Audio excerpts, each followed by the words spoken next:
So, terakhir ini lagi belajar tentang itu disiplin rohani. Dan saya mau baca dari Kisah Para Rasul pasal 2, Kisah Para Rasul pasal 2 ayat 42. Kisah Para Rasul 2 ayat 42.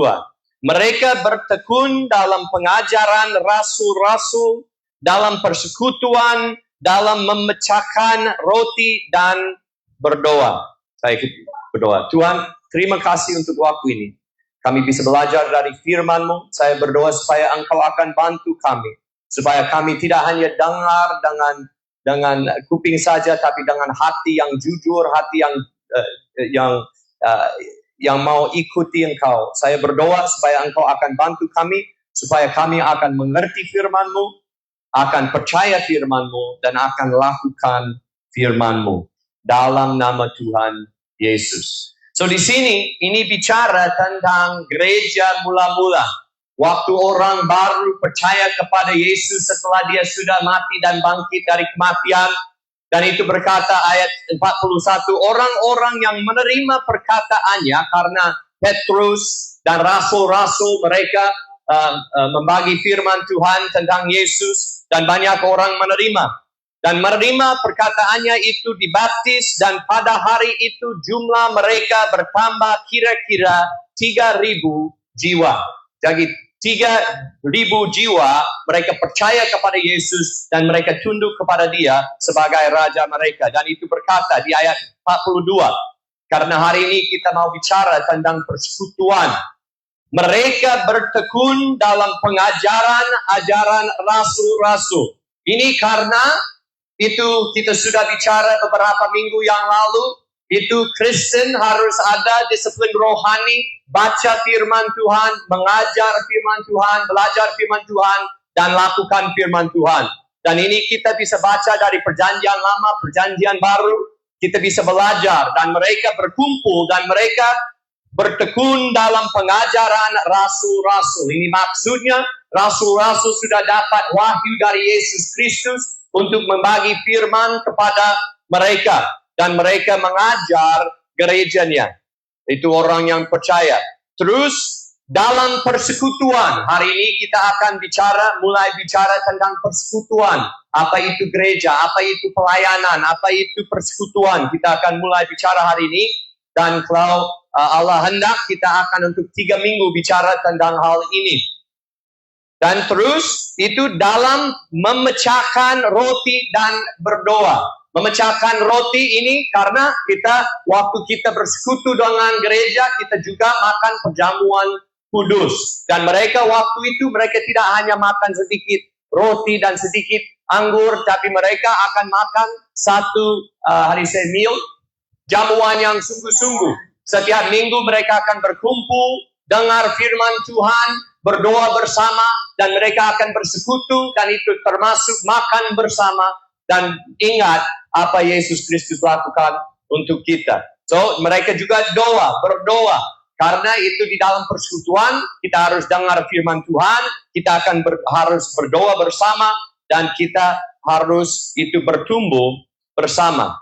Jadi kita mau fokus hari ini kepada persekutuan, dan saya mau tanya beberapa pertanyaan, dan kita mau lihat kepada beberapa perikop, dan kita mau belajar tentang gereja.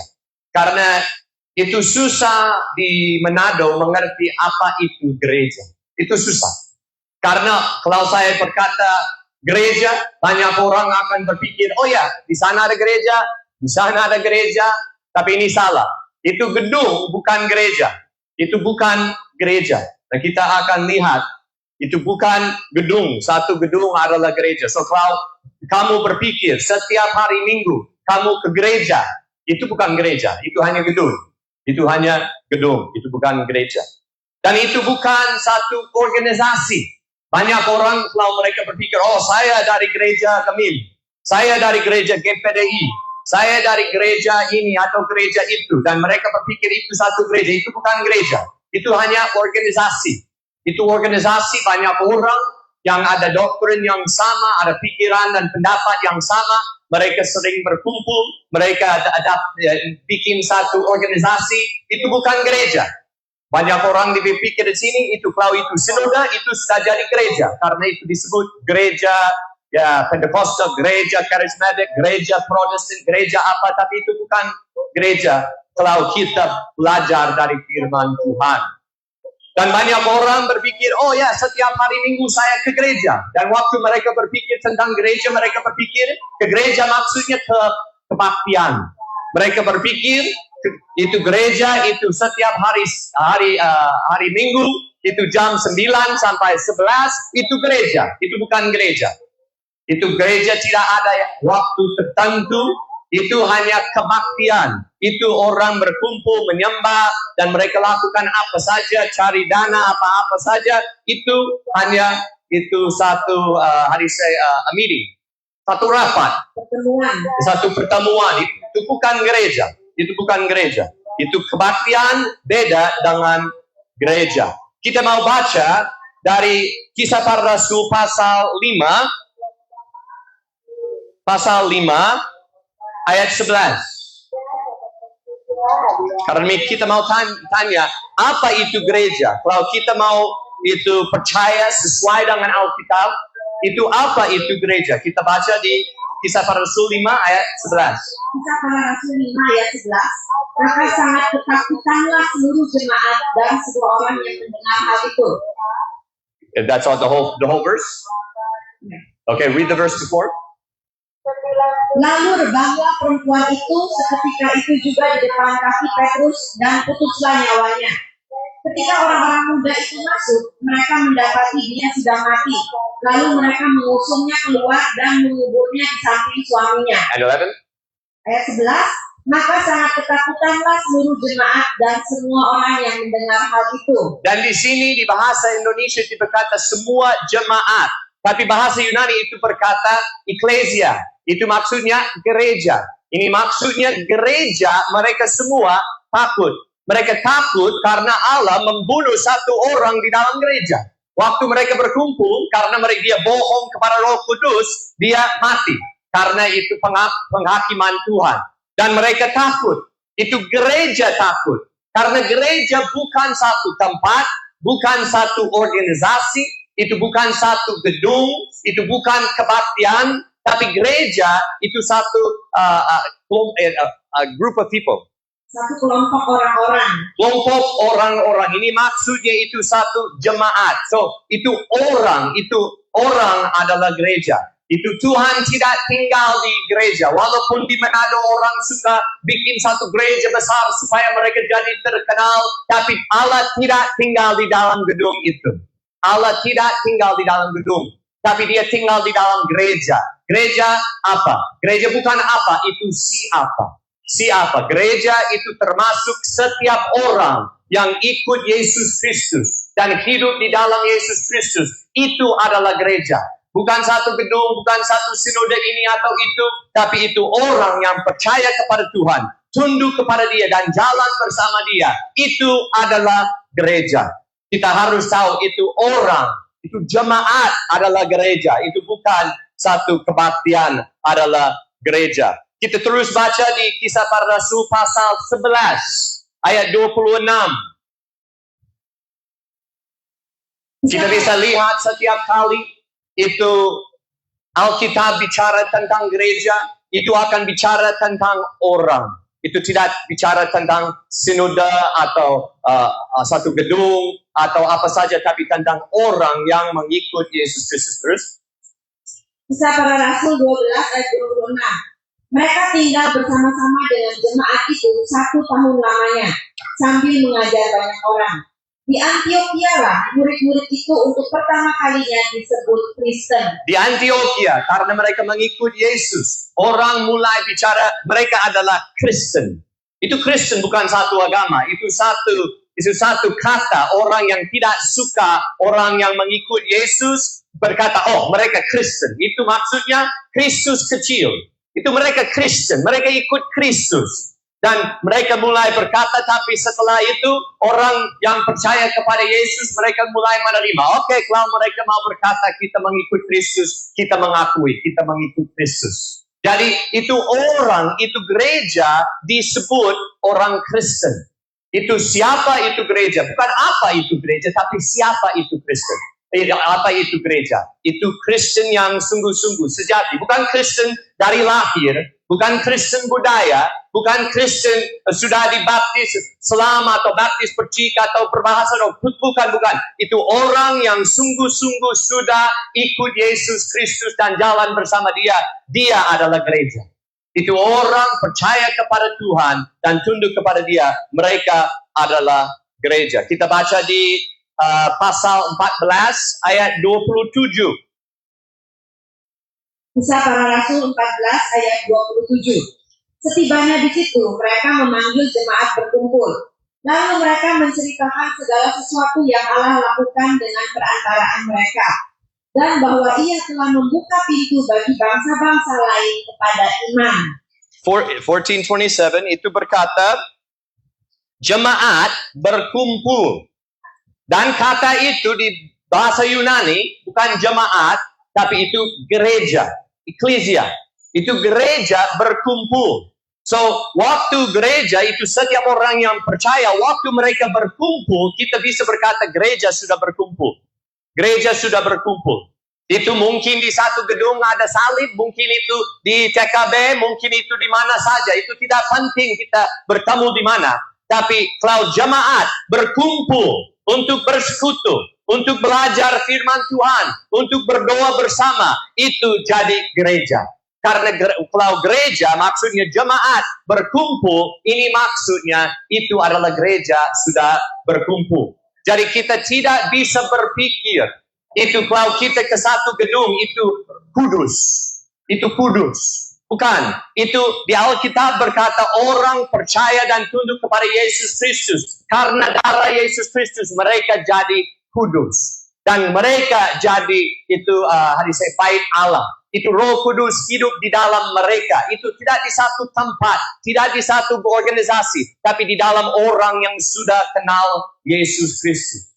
Kita mulai itu siri ini disiplin rohani dengan berkata, semua disiplin rohani itu tidak satu hal yang agamawi.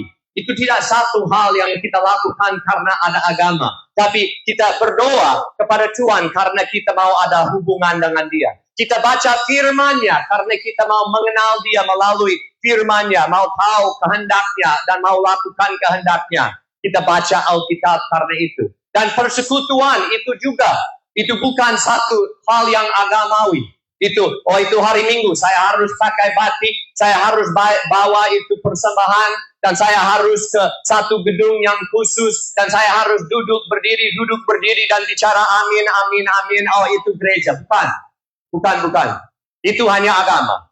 Tapi itu gereja, itu kalau orang yang bersaleh, yang mengikut Yesus Kristus berkumpul. Mungkin itu hari Minggu, hari Sabtu, hari Jumat, hari apa saja. Tapi mereka berkumpul. Dan mereka belajar dari firman Tuhan. Dan mereka berdoa bersama. Dan mereka bersekutu dan berjuang di dalam iman mereka bersama. Itu adalah gereja. Itu adalah gereja. Jadi kadang-kadang orang di GBI mereka berkumpul dan mereka cari Tuhan. Itu gereja. Orang di Gemim mereka berkumpul dan mereka cari Tuhan. Itu gereja. Mereka orang di GPRI mereka berkumpul dan cari Tuhan. Itu gereja. Tapi kalau kita berpikir setiap orang kebaktian adalah orang Kristen, kita salah. Kalau kita berpikir karena mereka hari Minggu ke satu tempat duduk berdiri berkata amin amin dan kasih persembahan 1 dan 2 mereka orang Kristen, kita salah sekali. Kalau kita berpikir mereka berkumpul dengan gereja, mungkin mereka berkumpul dengan gereja tapi mereka bukan orang di dalam gereja. Oh, tapi kalau mereka sudah jadi anggota di gereja itu, tidak maksudnya mereka jadi anggota gereja Tuhan Yesus Kristus. Karena setiap orang, bukan setiap orang itu hari Minggu ke satu gedung dan ikut kebaktian. Tidak maksudnya setiap orang lakukan begitu. Mereka adalah Kristen. Mereka adalah gereja. Tidak. Walaupun mereka jadi anggota, mereka jadi pendeta, mereka jadi majelis, mereka jadi apa saja.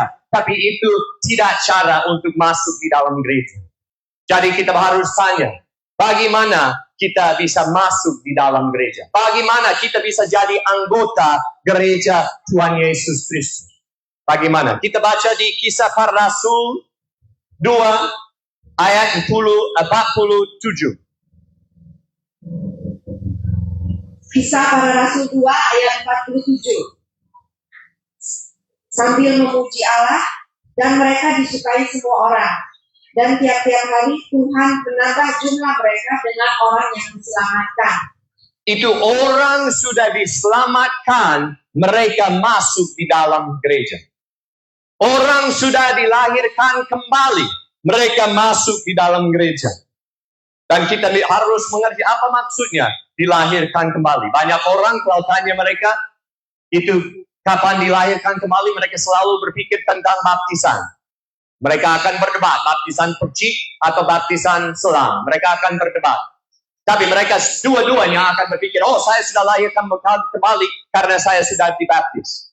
Tapi Yesus Kristus di Yohanes 3 ayat 5 berkata, kalau orang tidak lahirkan kembali oleh air dan roh, mereka tidak bisa masuk surga. Ini maksudnya dilahirkan kembali, tidak maksudnya hanya kita jadi anggota gereja atau kita dibaptis. Tapi kita harus jadi ciptaan baru melalui Roh Kudus. Kita harus percaya kepada Yesus Kristus, tunduk kepada Dia, menerima Roh Kudus di dalam hati supaya kita tidak lagi hidup di dalam kehidupan yang lama, tapi kita jadi ciptaan baru di dalam Yesus Kristus. Dan kalau kita belum dilahirkan kembali, kita belum jadi anggota gereja Yesus Kristus. Walaupun kita pendeta, walaupun kita paus, tapi kita bukan masuk gereja Kristus. Kita hanya masuk organisasi saja, agama saja. Jadi untuk ditambahkan, dimasuk dan jadi anggota gereja, kita harus jadi orang sudah diselamatkan. Sudah jadi ciptaan baru. Sudah dilahirkan kembali, sudah jadi ciptaan baru di dalam Yesus Kristus. Tidak lagi hidup di dalam pemberontakan pada Tuhan, hidup di dalam dosa, minum terus, itu cari dosa terus, itu hugel atau apa saja, kita tidak masuk gereja. Kalau kita masih minum mabuk, kalau kita masih mencuri, kalau kita masih hugel, kalau kita masih cari cewek di TKB, kalau kita masih lakukan narkoba, ini maksudnya kita belum masuk gereja. Kita belum jadi anggota gereja. Kita hanya jadi, ada percayaan di pikiran kita, ini maksudnya kita jadi agama saja. Itu agama saja. Tapi untuk jadi anggota gereja, kita harus dapat keselamatan. Dapat keselamatan. Kita baca di Galatia 3 ayat 26 dan 27. Galatia 3 ayat 26 dan 27. Sebab kamu semua adalah anak-anak Allah karena iman di dalam Yesus Kristus. Oke, yang pertama, untuk masuk di dalam gereja, untuk jadi anggota gereja Tuhan Yesus Kristus, maksudnya jadi orang yang sudah diselamatkan, kita harus percaya kepada Yesus Kristus. Banyak orang berkata, bagus, dari kecil saya percaya. Dari kecil kamu tidak percaya kepada Yesus. Dari kecil kamu percaya agama Kristen. Dari kecil kamu percaya fakta-fakta dari Alkitab. Tapi ini tidak maksudnya dari kecil kamu bersandar kepada Yesus Kristus sebagai Juru Selamat dan Tuhan kamu. Itu beda. Beda dengan percayaan. Kalau saya dilahirkan di India, saya pasti percaya agama Hindu. Kalau saya lahir di Cina, saya pasti percaya agama Buddha atau tidak percaya ada Tuhan. Karena itu budaya. Dan kalau saya lahir di Minahasa, mungkin dari kecil saya percaya agama Kristen. Tapi ini tidak maksudnya saya sudah percaya dan bersandar kepada anak Allah Yesus Kristus sebagai Tuhan dan Raja saya. Itu beda sekali. Itu beda sekali. Bedaan dengan orang akan ke neraka dan orang akan ke surga. Itu beda sekali. Itu budaya, itu percayaan dan agama budaya tidak bisa menyelamatkanmu. Hanya percaya dan bersandar kepada Yesus yang mati dan bangkit dan duduk di takhta, jadi raja di atas segala raja dan jadi pengantara untuk semua orang bersandar kepada Dia. Hanya melalui percaya kepada Dia kita bisa itu jadi Kristen sejati, bisa jadi anggota gereja, bisa dapat keselamatan. Tapi terus di ayat 27 berkata, Galatia 4 ayat 27, karena kamu semua yang dibaptis dalam Kristus telah mengenakan Kristus. waktu kita percaya kepada bersandar kepada Yesus, kita juga dibaptis. Kenapa? Karena kita mau berkata, saya sudah mati bersama Yesus, dan saya sudah bangkit bersama Dia, dan saya sudah jadi ciptaan baru. Kehidupan lama saya sudah meninggalkan, dan hidup yang baru yang di dalam Yesus Kristus saya mau jalan di dalam itu. So kita harus bertobat, kita harus percaya dan bertobat, berbalik dari kehidupan yang lama dan mulai tunduk kepada Yesus Kristus, mati terhadap dosa dan mulai hidup terhadap kehendak Allah melalui Yesus Kristus. Terus kita baca di Galatia 4 ayat 6. Galatia 4 ayat 6. Galatia 4 ayat 6. Dan karena kamu adalah anak, maka Allah telah menyuruh roh anaknya ke dalam hati kita yang berseru, ya Aba, ya Bapa. So kita lihat, itu orang harus percaya bersandar kepada Yesus Kristus. Mereka harus bertobat, berkata mereka tidak lagi hidup di dalam dosa, tapi mereka akan hidup untuk kehidupan, yaitu untuk kehendak Allah. Dan kalau mereka bertobat dan percaya kepada Yesus Kristus, mereka jadi anak Allah. Dan waktu mereka jadi anak-anak Allah, Allah akan menurunkan Roh Kudus di dalam hati mereka supaya mereka jadi ciptaan baru. Supaya mereka dilahirkan tidak hanya dari air, tapi dari Roh Kudus. Karena Yesus bangkit dari kematian dan Dia duduk di sebelah Allah Bapa, dan Dia ada otoritas untuk menurunkan Roh Kudus kepada setiap orang yang sungguh-sungguh bertobat dan sungguh-sungguh bersandar kepada Yesus Kristus, supaya mereka bisa jadi anggota gereja Tuhan Yesus Kristus. Harus jadi ciptaan baru. Roma pasal 6. Karena banyak orang salah mengerti. Mereka tidak mengerti apa itu gereja. Karena itu mereka berdebat. Oh, gereja saya lebih benar. Oh, gereja saya itu lakukan baptisan yang lebih benar. Oh, gereja saya ada ini. Gereja saya ada itu. Ya, mungkin gereja itu, tapi itu hanya gedung, hanya organisasi. Tapi kalau kita orang yang sudah mengenal Tuhan Yesus Kristus, walaupun ke GBI, ke GPDI, mereka ke itu Gemim, ke apa saja, kalau mereka bersaleh dan mengikut Yesus Kristus, mereka adalah saudara saya. Dan kalau mereka sudah jadi pendeta di satu gereja yang terkenal di Manado, tapi mereka masih itu cerai, dan dapat istri yang baru terus, mereka bukan saudara saya karena mereka bukan di dalam anggota gereja Allah. Kita harus pisahkan apa itu benar dan apa itu hanya agama. Jadi kalau orang mengikut Yesus Kristus, bertobat dan percaya kepada Yesus dan hidup di dalam Dia jadi ciptaan baru, saya tidak peduli mereka berbahasa roh atau tidak berbahasa roh. Saya tidak peduli kalau mereka baptisan pecik atau baptisan selam, itu tidak penting. Tapi kalau mereka sudah bertobat dan sudah percaya dan sudah tunduk kepada Yesus Kristus, mereka ada saudara saya. Tapi kalau mereka sudah baptis yang betul, mereka sudah ada itu karunia roh, mereka sudah jadi hebat dan pintar di Alkitab, sudah dapat MTH, tapi mereka masih lihat porno setiap malam, mereka bukan saudara saya karena mereka bukan di dalam Yesus Kristus. Mereka hanya penipu saja, mereka munafik saja, mereka hanya ada agama saja, dan agama tidak bisa menyelamatkan. Jadi kita baca Roma 6 ayat 1 sampai 4.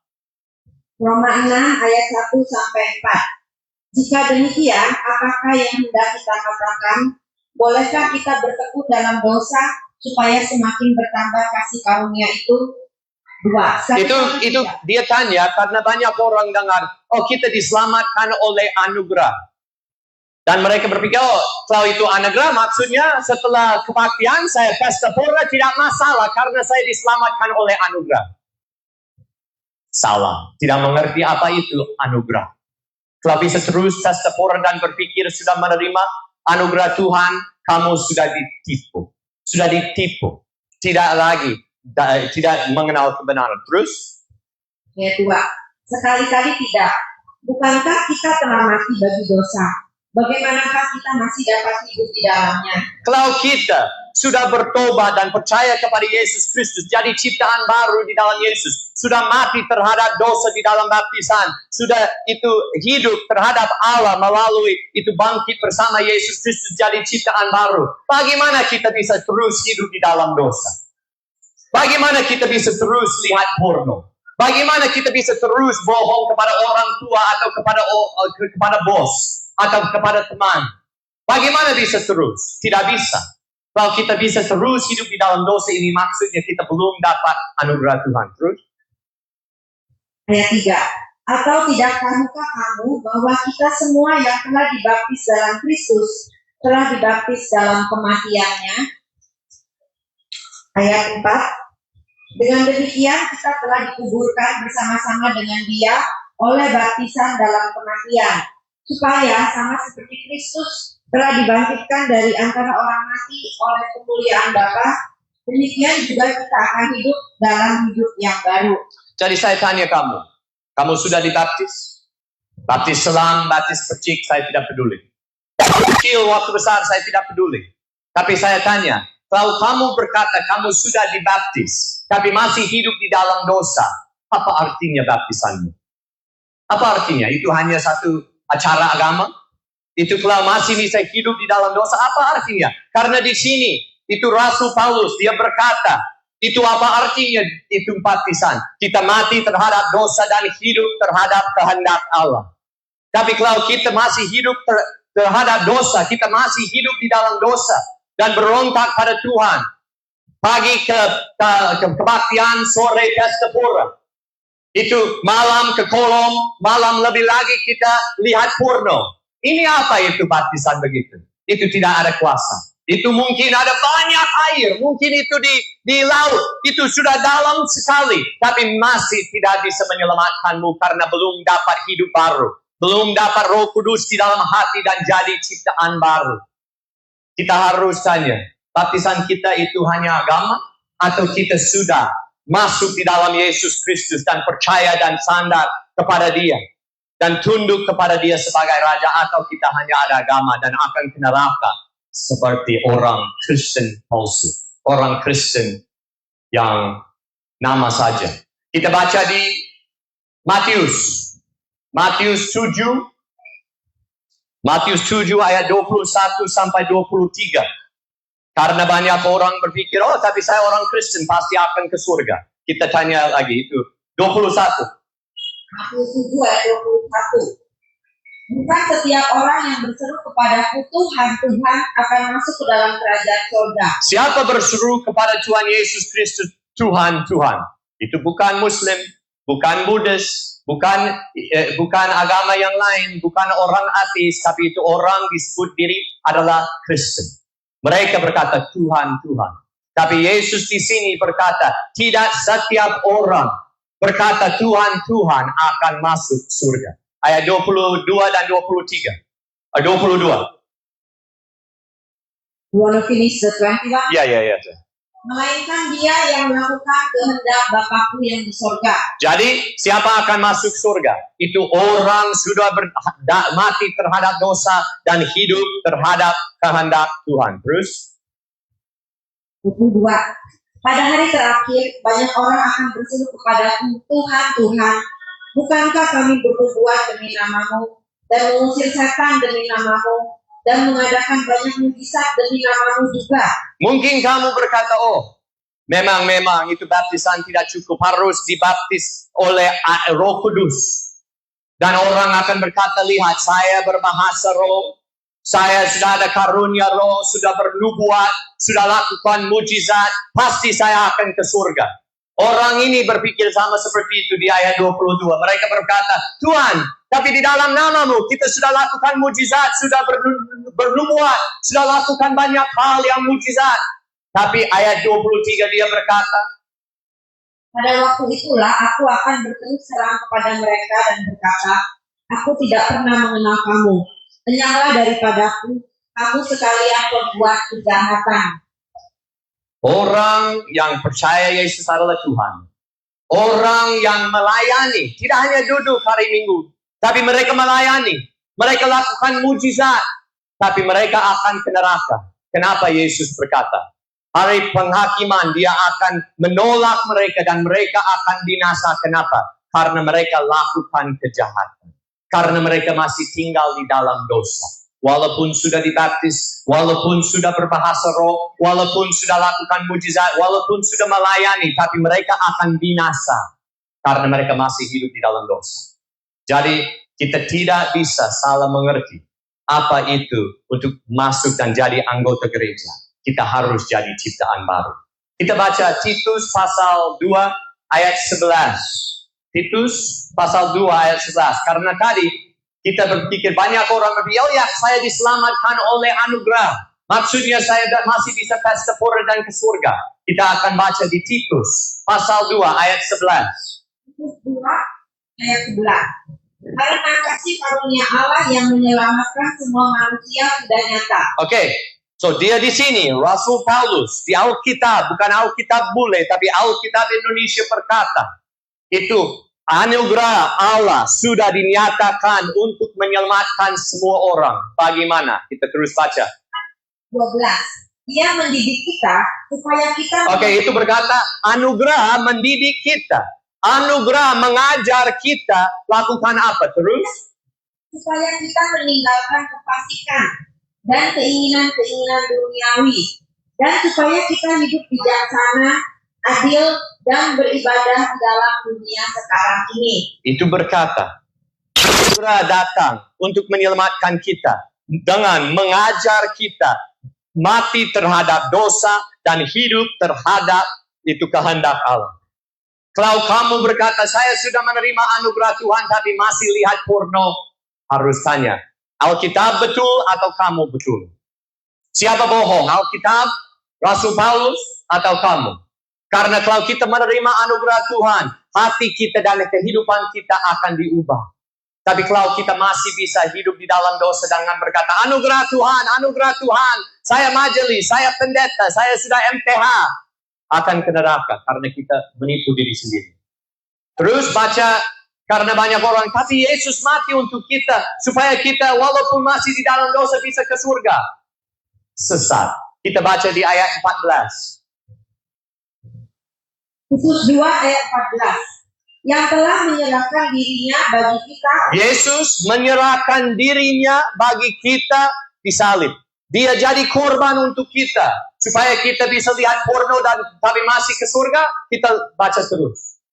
Untuk membebaskan kita dari segala kejahatan.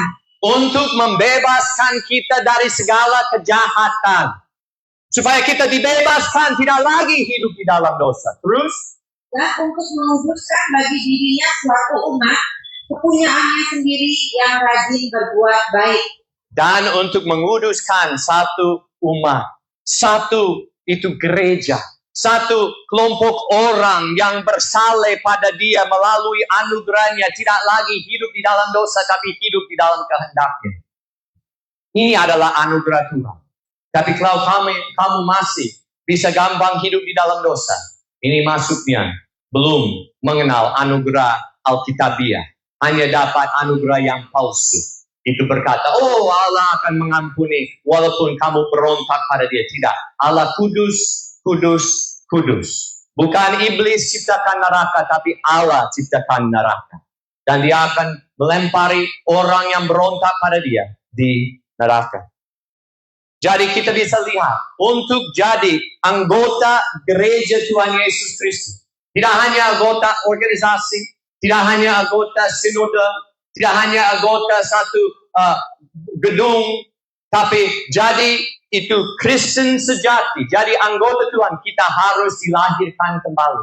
Kita harus bertobat dan bersandar kepada Yesus Kristus. Dan dapat Roh Kudus jadi ciptaan baru dan jalan bersama dia. Kalau kita tidak jalan bersama dia, kita tidak akan hidup bersama dia untuk selama-lamanya. Kita tidak mau menipu diri sendiri.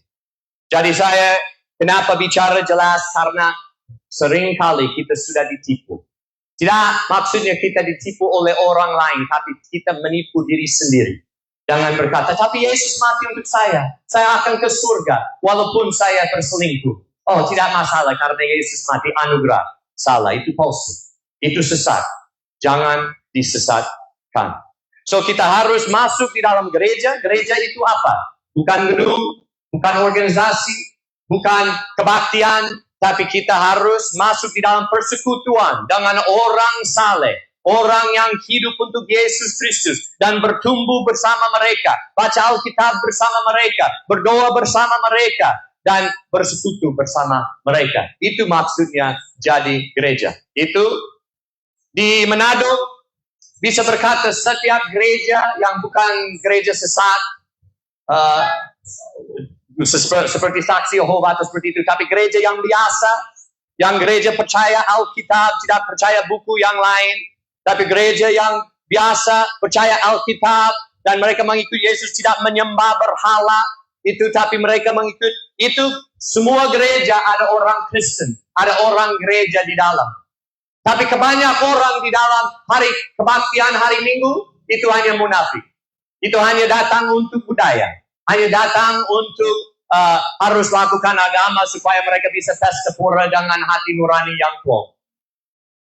Itu kita harus sadar. So itu tidak maksud kalau kamu ke Gemin, kamu ke GPDI, kamu ke GBI, kamu ke kemana saja. Kalau itu gereja percaya kepada Alkitab, terus ke gereja itu.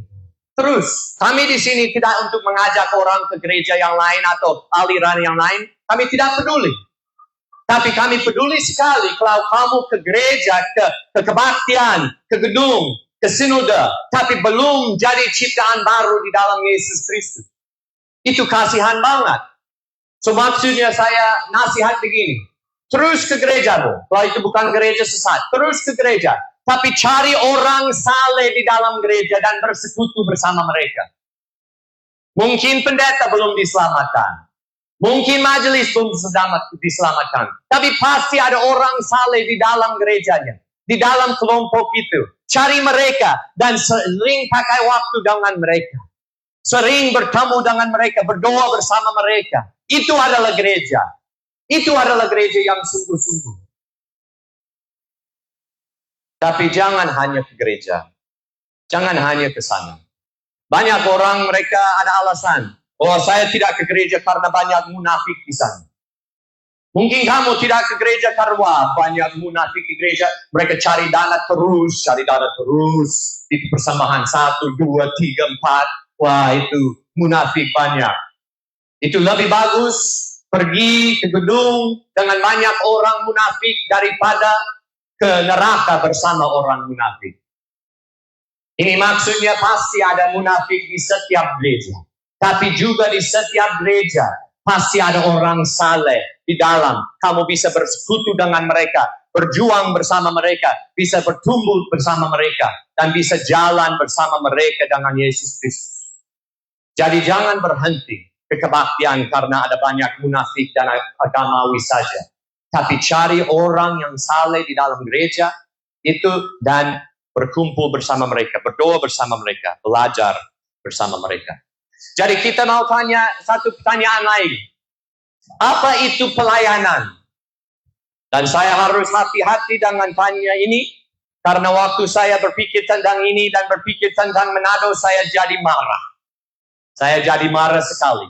Karena itu agama itu, wah, luar biasa dia di sini. Agamawi saja.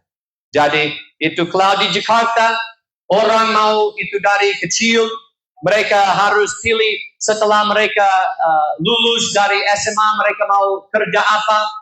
Biasa mereka tidak berpikir jadi pendeta. Karena di Jakarta jadi pendeta itu tidak satu hal yang mewah. Itu tidak satu hal yang orang akan hormati. Orang akan berpikir, itu bodoh jadi pendeta. Itu lebih aman di Jakarta maksudnya. Karena di Manado, kalau sudah lulus SMA, dan waktu di SMA tidak belajar terlalu banyak, jadi saya bisa lakukan apa? Lakukan apa? Ini. Saya jadi pendeta aja. Karena itu banyak orang akan menghormati saya. Saya bisa mengutus mereka ke jalan, cari dana untuk saya. Itu gampang. Saya mau lakukan kerja itu.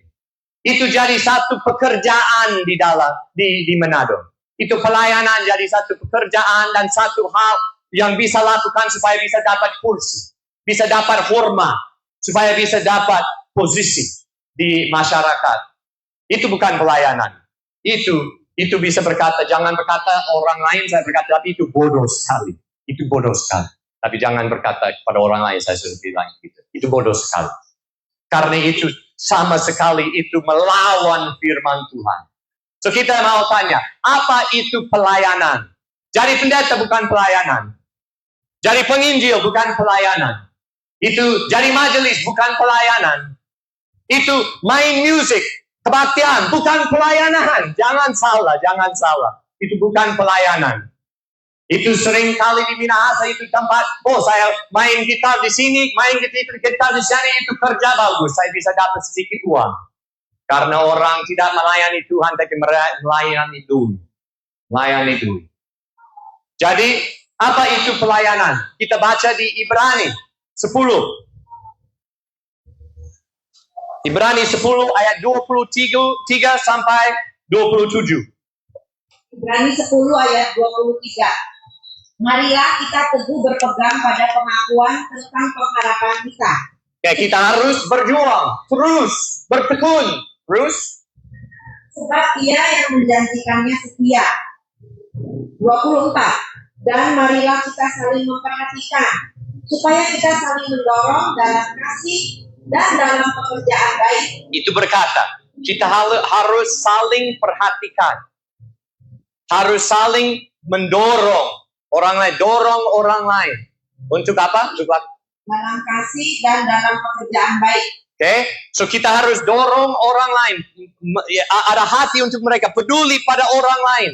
Orang Kristen yang lain, orang yang sudah lahir bahkan baru, yang sudah hidup di dalam Tuhan. Dorong mereka untuk itu terus berjuang untuk mengasihi orang lain dan mengasihi Allah. Terus dorong mereka supaya mereka akan terus lakukan baik dan tidak balik kepada dosa. Itu adalah pelayanan. Pelayanan adalah bersekutu dengan teman-teman yang sudah percaya kepada Yesus Kristus dan dorong mereka. Dan juga menerima dorongan mereka waktu mereka dorong kita untuk lakukan baik dan terus hidup di dalam kasih. Itu adalah pelayanan. Itu mengasihi orang lain. Mengasihi saudara-saudara kita yang di dalam Yesus Kristus. Dan bantu mereka terus berjuang di dalam Yesus. Supaya bisa sampai akhir percaya dan lakukan kehendak Allah. Supaya bisa dapat hidup kekal. Itu adalah pelayanan. Itu berdiri di sini dengan Alkitab. Dengan itu mikrofon. Ini bukan pelayanan. Itu pelayanan itu. Kalau saya tidak ada mikrofon dan dua-dua kita duduk dan saya bicara sama kepadamu, itu pelayanan. Itu satu orang kepada orang lain. Bantu mereka berjuang. Terus baca. 25. Janganlah kita menjauhkan diri dari pertemuan-pertemuan ibadah kita, seperti dibiasakan oleh beberapa orang. Tetapi marilah kita saling menasihati, dan semakin giat melakukannya menjelang hari Tuhan yang mendekat. Dan dia berkata, jangan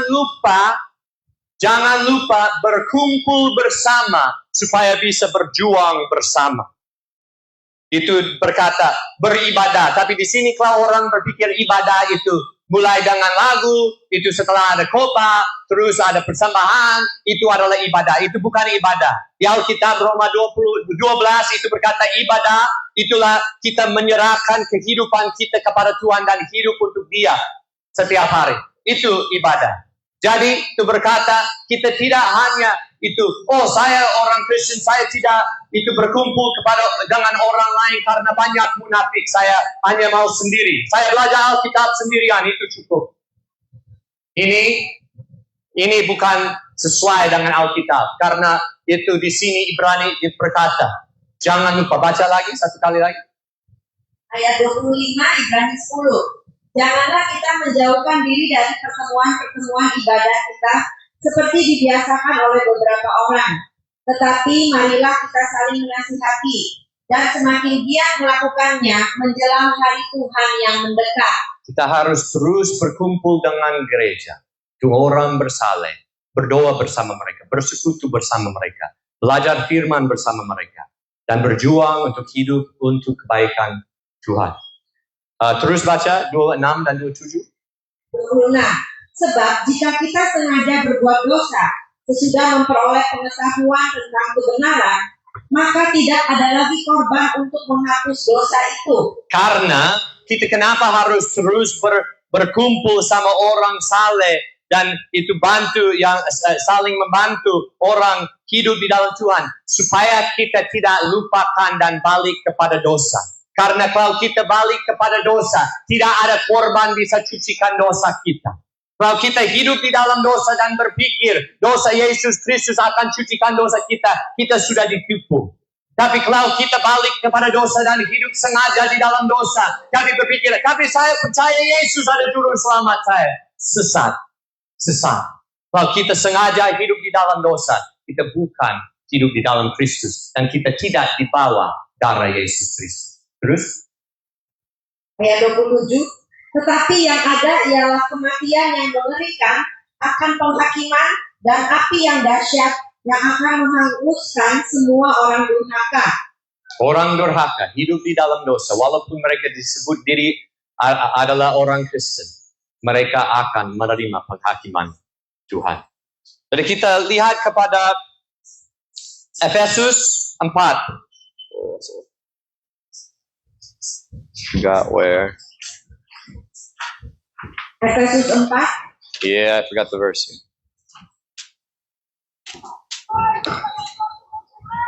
Efesus 4 where it starts about hendaklah bukanlah naik ialah telah turun. Okay, ayat maybe 11 mulai 11. Efesus 4 ayat 11. Dan ialah yang memberikan baik rasul-rasul maupun nabi-nabi, baik pemberita-pemberita Injil maupun gembala-gembala dan pengajar-pengajar. Di sini itu berkata Yesus Kristus kasih beberapa karunia.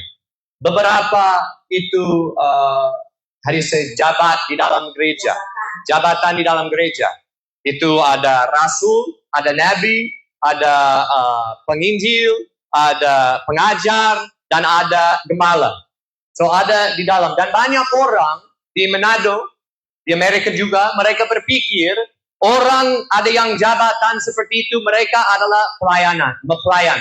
Mereka lakukan pelayanan karena mereka ada jabatan itu. Tapi kita mau baca perikop ini dan kita mau lihat apa artinya mereka ada jabatan itu untuk apa. Kita baca terus ayat 12. Untuk memperlengkapi orang-orang kudus bagi pekerjaan pelayanan. Kenapa ada rasul? Kenapa ada gembala? Kenapa? Untuk lakukan pelayanan? Tidak. Untuk memperlengkapi orang gereja supaya mereka bisa lakukan pelayanan. Itu pelayanan tidak dilakukan oleh pendeta atau penginjil. Pelayanan dilakukan oleh orang yang di dalam gereja, anggota gereja, orang yang sudah ikut Kristus. Bisa baca satu kali lagi. 12.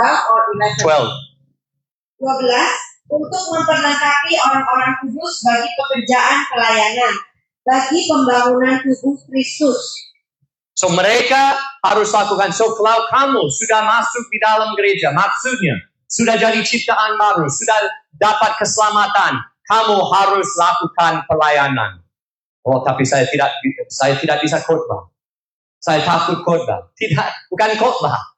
Itu untuk memperlengkapikan gereja. Tapi lakukan pelayanan itu dari anggota gereja. Setiap orang Kristen harus lakukan pelayanan. Jadi pelayanan seperti apa? Kita terus baca. Di dalam kasih itu berkata di dalam kasih apa? Ayat. The end of 12. Tumbuh dalam. Bagi pembangunan tubuh Kristus. So, bangun tubuh Kristus. So, itu rasul, nabi, gembala, majelis. Mereka bantu setiap orang di dalam gereja. Supaya mereka bisa bangun sendiri. Supaya mereka bisa melayani gereja. Dan bisa bangunkan gereja. Gereja apa? Itu cari dana di jalan supaya bisa bikin satu gedung. Bukan, itu bukan gereja. tapi untuk bangunkan gereja. Itu jemaat, itu orang supaya mereka bisa terus hidup di dalam Tuhan, tidak balik kepada dosa, tapi terus bersama Tuhan. Mereka saling nasihati dan dorong supaya akan terus mengasihi Tuhan dan lakukan baik di dalam Tuhan. Itu adalah pelayanan. Kita terus baca. Ayat 13. Sampai kita semua telah mencapai kesatuan iman dan pengetahuan yang benar tentang anak Allah, kedewasaan penuh dan tingkat pertumbuhan yang sesuai dengan kepenuhan Kristus. So kita saling membantu orang Kristen lain supaya mereka bisa bertumbuh di dalam Kristus, bisa jadi dewasa di dalam Kristus. Ini adalah pelayanan dan ini untuk setiap orang Kristen, bukan untuk itu pendeta, untuk penginjil atau untuk rasul atau nabi. Itu di sini kita sering berkata, wah dia pendeta hebat, wah ini ada nabi dia berkata wah hebat. Itu salah. Itu seperti menyembah berhala. Itu cari satu tempat dapat minyak. Kenapa dapat minyak? Kita harus jadi gereja Tuhan dan bantu orang bertumbuh di dalam Tuhan. Ini adalah pelayanan. Terus baca. Ayat 14. Sehingga kita bukan lagi anak-anak yang diombang-ambingkan oleh rupa-rupa ahli pengajaran, oleh permainan palsu manusia dalam kelicikan mereka yang menyesatkan. Kita harus saling membantu orang lain supaya waktu orang datang ke sini dan mereka berkata, oh Yesus bukan, dia adalah Tuhan tapi dia bukan Yahweh. Dia bukan Allah dari kekal. Dia hanya diciptakan oleh Allah Bapa tapi dia adalah ciptaan saja. Kita bisa tahu, wah ini doktrin sesat. Ini doktrin sesat. Atau kalau orang datang berkata, jangan berkata Allah. Jangan berkata Allah tapi berkata Yahweh. Kalau tidak berkata Yahweh itu sudah jadi agama yang lain. Dan orang jadi bingung karena ada satu itu doktrin yang baru masuk. Tapi kita harus saling membantu orang lain supaya mereka tahu tidak. Itu bukan Yahweh atau itu Allah atau apa saja. Itu kita percaya kepada dia dan tunduk kepada Yesus Kristus. Kita tidak berdebat tentang bagaimana itu berkata itu nama Allah. Kita tidak berdebat tentang itu, tapi kita berjuang untuk hidup di dalam kekudusan melalui anugerah Tuhan. Ikut Yesus Kristus dengan sungguh-sungguh. Itu paling penting. Dan kita harus melayani orang lain dengan bantu mereka. Jangan disesatkan. Terus ikut Yesus. Kita tidak perlu debat tentang baptisan. Kita tidak perlu debat tentang ini dan itu. Kita terus ikut Yesus Kristus. Itu penting. Terus baca. Ayat 15, tetapi dengan teguh berpegang kepada kebenaran di dalam kasih, kita bertumbuh di dalam segala hal ke arah Dia, Kristus yang adalah kepala. Oke, kita bersama bersekutu supaya kita bisa saling menasihati dan bisa bantu yang lain bertumbuh di dalam Kristus sampai kita dewasa. Terus 16, daripadanya lah seluruh tubuh yang rapi tersusun dan diikat menjadi satu oleh pelayanan semua bagiannya, sesuai dengan kadar pekerjaan tiap-tiap anggota, menerima pertumbuhannya dan membangun dirinya dalam kasih. Tiap-tiap anggota gereja lakukan pelayanan, bertumbuh bersama dengan orang saleh, saling menasihati, terus bersama Tuhan. Jangan balik kepada dosa. Terus hidup di dalam kasih dan di dalam kekudusan. Jangan disesatkan oleh banyak sesat. Terus ikut Yesus Kristus, bersandar kepada Dia. Ini adalah pelayanan. Ini adalah persekutuan. Kenapa kita bertumbuh? Kita itu berkumpul. Itu tidak, itu sedih sekali. Sedih sekali. Besok pagi banyak orang akan berkumpul di satu gedung, pakai batik, kasih persembahan 1, 2 dan mungkin 3. Tapi mereka belum dapat keselamatan. Mereka hanya ada agama. Itu kasihan banget. Kasihan banget. Kita harus sadar. Itu bukan tentang agama. Itu saya, Tuhan Claudia kasih saya speaker bisa itu sampai Modo Inding. Dari sini. Sampai Sanger, supaya bisa berkata, kalau kamu ke gereja setiap minggu, kalau kamu itu kasih persembahan setiap kali, itu tidak maksudnya kamu adalah Kristen. Kalau kamu sudah CD, sudah baptis kecil, ini tidak maksudnya kamu Kristen. Kalau kamu sudah baptis Islam dan sudah berbahasa roh, ini tidak maksudnya kamu pasti orang Kristen. Kita harus bertobat. Percaya kepada Yesus Kristus. Menerima kehidupan yang baru melalui anugerahnya. Dan jalan di dalam Dia. Tapi tidak hanya jalan di dalam Dia sendirian. Kalau kamu berpikir, kamu bisa jadi Kristen tanpa persekutuan dengan orang lain di dalam itu orang saleh, kamu sudah sesat. Waktu Allah datang kepada orang Israel di Mesir, Dia tidak berkata kepada satu orang, saya mau menyelamatkanmu, keluar dari Mesir. Tidak. Dia datang kepada satu bangsa. Dan Dia berkata kepada mereka, kalian bersama saya datang dan keluar dari Mesir. Ini sama dengan gereja. Kita tidak diselamatkan. Saya sendirian, saya akan jalan bersama Yesus. Saya tidak perlu orang lain. Ini sudah sesat. Alkitab tadi berkata, di Ibrani 10 atau Ibrani 12, sudah berkata, jangan sesat dan berpikir kamu bisa sendiri jadi Kristen.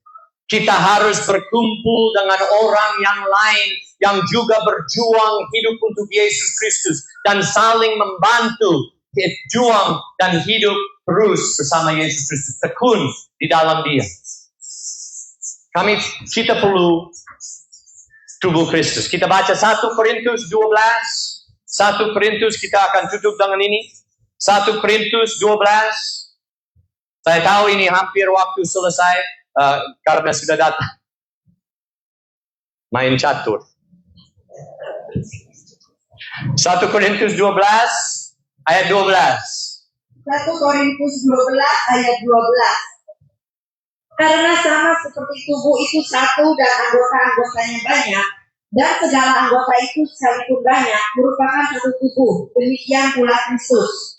Ini maksudnya dia pakai satu metafor, metafora, dan dia berkata itu gereja, tubuh Kristus, itu anggota Kristus, itu seperti anggota tubuhnya. Tangan, itu kaki, mata.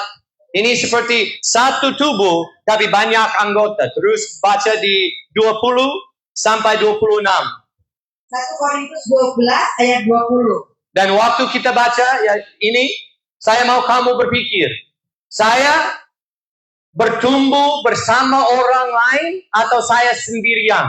Saya sungguh-sungguh itu ada persekutuan atau saya hanya sendirian mau cari Tuhan?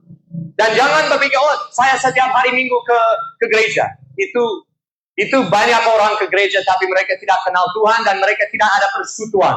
Mereka masuk seperti lihat film dan keluar, itu bayar seperti persembahan dan sudah keluar dan lupakan semuanya.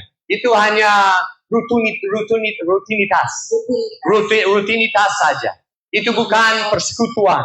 Persekutuan setelah semua orang munafik sudah pulang untuk pesta pora. Cari orang yang bersaleh mau berdoa bersama. Cari orang yang bersaleh tidak mau ikut pesta pora. Itu mungkin pendeta juga masuk. Tapi itu bertumbuh dengan mereka dan berkumpul dengan mereka dan belajar firman Tuhan. Baca firman bersama dan kasih pendapatmu kepada mereka dan dapat pendapat dari mereka. Berdoa, saling berdoa. Ini adalah persekutuan. Dan kita semua perlu ini. Tidak bisa sendirian. Kita baca 20 sampai 26. 1 Korintus 12 ayat 20. Memang ada banyak anggota tetapi hanya satu tubuh. 21. Jadi mata tidak dapat berkata kepada tangan, aku tidak membutuhkan engkau. Dan kepala tidak dapat berkata kepada kaki, aku tidak membutuhkan engkau. 22. Malahan justru anggota-anggota tubuh yang nampaknya paling lemah, yang paling dibutuhkan. 23. Dan kepada anggota-anggota tubuh yang menurut pemandangan kita kurang terhormat, kita berikan penghormatan khusus. Dan terhadap anggota-anggota kita yang tidak elok, kita berikan perhatian khusus. 24. Hal itu tidak dibutuhkan oleh anggota-anggota kita yang elok. Allah telah menyusun tubuh kita begitu rupa, sehingga kepada anggota-anggota yang tidak mulia diberikan penghormatan khusus. 25. Supaya jangan terjadi perpecahan dalam tubuh, tetapi supaya anggota-anggota yang berbeda itu saling memperhatikan. 26. Karena itu jika satu anggota menderita, semua anggota turut menderita. Jika satu anggota dihormati, semua anggota turut bersukacita. Satu disiplin rohani supaya kita bisa tekun di dalam Tuhan adalah persekutuan. Persekutuan. Ini maksudnya kita tidak bisa berkata, oh saya tangan, maksudnya saya tidak perlu kaki. Saya kaki, saya tidak perlu mata. Kita perlu anggota-anggota yang lain di dalam gereja Tuhan. Di sini, ya kami setiap hari Sabtu, kami ada ibadah ini, ada khotbah ini, dan setelah itu kita akan berkumpul dan ada diskusi Alkitab bersama. Tapi ini hanya untuk, ya, itu bukan satu tempat yang untuk seumur hidup. Ini hanya supaya kita bisa sadar kita harus lakukan apa. Jadi nasihat saya kepada kamu adalah, bagus, setiap hari Sabtu datang ke sini, belajar bersama, berdiskusi bersama di sini, tapi setelah itu, hari yang lain ke gereja gedung, dengan orang banyak munafik ke sana. Dan di sana cari orang yang sudah sudah saleh di dalam Tuhan. Orang yang sudah serius mau ikut Tuhan. Mungkin mereka tidak sempurna, tapi itu tidak masalah karena kamu juga tidak sempurna. Tapi cari orang di dalam, itu satu kelompok tertentu, cari orang saleh dan mulai bersama mereka. Bicara kepada orang, beberapa orang. Kita setiap hari Rabu atau hari Selasa atau hari apa, kita berkumpul dan kita baca Alkitab bersama dan berdoa bersama. Bagaimana? Cari orang yang mau sungguh-sungguh di dalam Tuhan dan sering bersekutu bersama mereka. Sering bersekutu. Itu masih, ini kita mau bicara lagi tentang persekutuan untuk ya mungkin untuk 3 minggu ini dan sampai itu hari apa? Jumat Agung. Setelah Jumat Agung, saya dan istri akan untuk 1,5 bulan akan ke Amerika. Dan akan balik kalau itu pesawat tidak ada masalah. Kita akan balik. Dan waktu balik, tapi saya berharap orang yang sering berkumpul di sini, orang yang sering itu bersekutu dan diskusi Alkitab bersama dan berdoa bersama, saya berharap hari Sabtu akan terus lakukan. Waktu tetap tepat. Terus datang dan bantu dan saling membantu. Karena tidak perlu orang khotbah. Tidak perlu orang yang bisa pakai itu. Di sini mereka suka pakai itu apa? Mereka pakai banyak kali. Bukan jas itu yang agamawi itu ada satu selendang ada itu kudus. Ya itu yang suci itu. Saya tidak mengerti. Saya tidak mengerti sama sekali. Tidak perlu seperti itu karena tidak perlu itu ada yang jabatan, tapi perlu ada orang yang sungguh-sungguh mau ikut Tuhan. Mungkin dia hanya tangan, dia tidak bisa jalan karena hanya tangan, tapi dia perlu kamu karena kamu adalah kaki. Tapi kamu tidak bisa makan karena kamu tidak ada tangan, perlu tangan juga. Ini maksudnya kita saling perlu orang lain supaya kita bisa bertumbuh bersama di dalam Tuhan bersama. So kalian saya berharap itu setelah itu April yang terakhir dan itu untuk Mei kalian akan terus bertemu bersama. Tapi saya tidak bisa belajar banyak dari orang lain. Kita selalu bisa dapat apa saja dari orang lain. Saya sudah 32 tahun bersama Tuhan, jalan bersama Tuhan. Setiap hari mungkin 1-2 tidak baca, tapi sering baca ini. Sering belajar ini, tanya pertanyaan, dapat banyak ilmu. Tapi waktu kita bertemu di sini, ya saya rasa, saya bisa dapat pendapat, saya bisa dapat perspektif yang lain, saya bisa dapat dari tubuh Kristus. Walaupun kita tidak itu setuju di setiap doktrin, setiap itu pendapat, itu tidak penting. Itu bagus kalau kita ada pendapat yang lain supaya kita bisa bertumbuh, kita bisa cari kehendak Tuhan bersama. Jadi saya berharap orang yang sering ikut itu diskusi akan terus, dan dengan tadi baca di Ibrani, itu saling perhatian kepada orang lain. Itu harus berpikir, Pak Yusnan, dia bagaimana Pak Yusnan? Dia bagaimana di dalam Tuhan? Itu Pak Ricky. Di mana Pak Ricky? Dia tidak datang. Di mana? Mama Sri gak ada untuk 2 minggu. Di mana dia? Kita harus selalu berpikir, selalu harus berdoa. Itu mungkin saya datang setiap hari Sabtu, tapi saya pikir tentang kalian itu seluruh minggu. Itu bangun berdoa, saya juga berpikir tentang kalian. Waktu bicara dengan istri juga berpikir tentang kalian. Karena waktu kita itu saling mengasihi. Ini tidak karena saya ada ilmu yang besar, tapi itu karena saya perhati, I care about. Saya peduli. Dan kalian juga harus peduli kepada yang lain. Tidak hanya berpikir, saya datang karena itu boleh, dia tidak dapat itu persembahan, itu saya suka. Itu bagus kan ada persembahan, itu pendeta lain mau persembahan, dia tidak, saya suka datang. Itu bukan karena itu, hanya berpikir tentang diri sendiri dan tentang dompet saja. Tapi kita berpikir, tapi bagaimana, Pak Ricky sudah dapat kerja atau belum? Dia ada tempat tidur atau belum ada tempat tidur? Dia masih sakit. Dia orang itu, Razia, dia masih sakit atau tidak? Razia sudah sembuh atau belum? Saya masih terus berdoa supaya dia bisa sembuh. Itu kita selalu berpikir tentang orang lain. Supaya mereka juga bisa, kalau tidak kenal Tuhan, bisa mengenal Tuhan. Kalau sudah mengenal Tuhan, supaya mereka bisa bertumbuh sama Tuhan dan tidak balik kepada dosa dan binasa.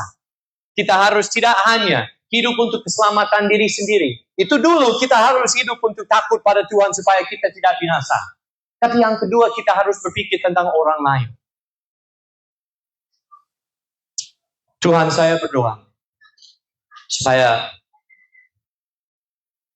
Engkau akan kerja di dalam hati kami semua, supaya kami tidak hanya peduli kepada diri sendiri, tapi akan peduli kepada orang lain. Supaya kami bisa berpikir tentang situasi orang lain. Supaya kami bisa berpikir tentang beban dan masalah orang lain. Tidak hanya fokus kepada masalah di dalam keluarga kami, tapi berpikir tentang keluarga orang lain juga. Saya berdoa supaya Engkau akan kasih Roh Kudus kepada kami semua, supaya kami bisa ada hati yang peduli kepada orang lain, mengasihi orang lain, berdoa untuk orang lain, cari kebaikan untuk orang lain. Tuhan bantu kami, karena kami secara alami, kami orang egois. Orang yang selalu mencari hal-hal yang egois. Tapi Tuhan, Engkau bisa bantu kami supaya kami jadi anggota Kristus yang sungguh-sungguh. Tidak hanya hidup untuk diri sendiri, tapi hidup untuk orang lain. Dan peduli pada orang lain juga. Saya berdoa supaya kasih-Mu akan diturunkan di dalam hati kami, supaya kami bisa hidup sama seperti Yesus. Dengan mengasihi orang lain. Terkhusus orang yang sudah mau mengikuti Engkau, bantu mereka supaya mereka bisa bertumbuh di dalam Tuhan. Tapi juga untuk orang yang belum mengenal Engkau, supaya mereka bisa dapat berkat di dalam Engkau. Saya berdoa, Engkau akan bantu kami dalam nama Yesus. Amin.